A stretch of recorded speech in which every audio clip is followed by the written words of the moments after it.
So what if you want to film with the window behind you to show the beauty that's out in the world?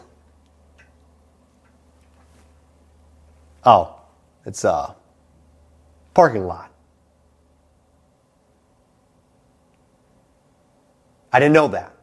How can you film with a window in your shot without it looking super overexposed or making your footage look wonky? Well, one of the things you can do is, where is the sun located? I know.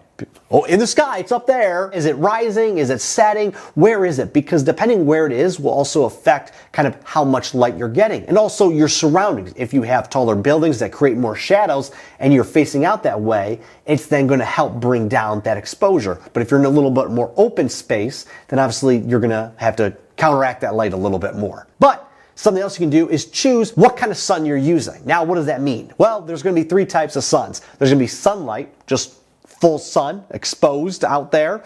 Then there's going to be partly cloudy, where it's sunny but there's some clouds here or there. And then it's going to be overcast, which is just completely cloudy, and that's going to be your best bet because it's going to work as a giant softbox and a giant ND filter for the sun, bringing down that exposure. Partly cloudy can work. The only issue is that there's going to be times where it's pretty well exposed, but then the sun's going to come out, but then it's going to go back, but then it's going to come out, but then it's going to come out, go back. So it's just very inconsistent for partly cloudy. Sometimes you can't account for the weather being the way you want it to be. So what else can you do? Well, you can incorporate light. But before you check all your exposures, what usually you should do is expose for the outside, expose for the windows itself, and then bring in your light to then adjust the rest of your exposure. Now, you can adjust it to a point where it's perfectly exposed outside, but again, I think a lot of people expect it to be brighter outside than it is inside. So you don't need it to be perfectly exposed outside. You can, but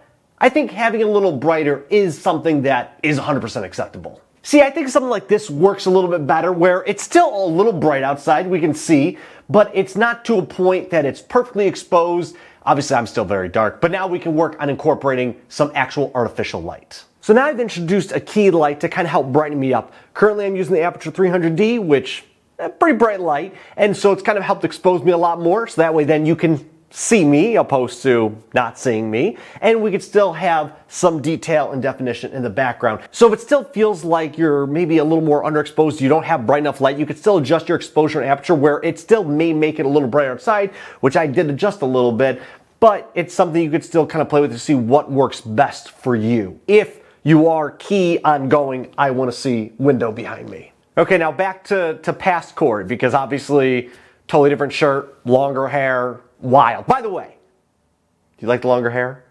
Leave a comment down below. No, leave a comment about window lights or something. What else can you do to counteract the sunlight and be able to film out there? Well, you can use an ND filter. Now you're probably thinking, well, an ND filter would just darken me as well. So that doesn't work. You know what you're talking about. Get out of here, man. Not true. There's something else. Just listen, watch, please. I need more watch time. So they do have ND filters they can use for your windows. And what you can do is you can pick a certain ND stop, of how dark the image can be, or how little or how much light will be allowed in.